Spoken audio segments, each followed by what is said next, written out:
அம்மாடி புது மருமகளே, கொஞ்சமாக மீன் வாங்கிட்டு வந்திருக்கேன் பார்த்துக்க. அதை கொஞ்சமாக பொரிச்சிரு, மிச்சத்தை குழம்பு வச்சிரு. கொஞ்சம் சுருக்குன்னு வை, புளி தூக்கலாக இருக்கணும், காரமும் தூக்கலாக இருக்கணும், அப்போ தான் என் மகனுக்கு பிடிக்கும்.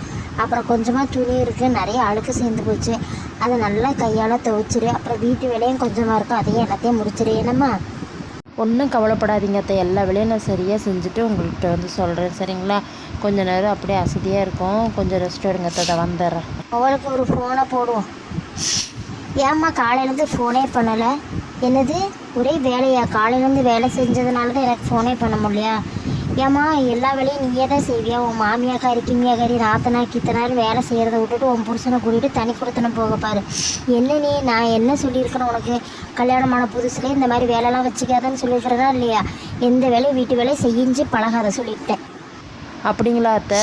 அப்போ நானும் உங்கள் மகனை கூட்டிகிட்டு தனி கொடுத்தனும் போகட்டுமா? உங்கள் பிள்ளைக்கு மட்டும்தான் தனி கொடுத்தனுமா? நான் வேலை செய்யலாம்.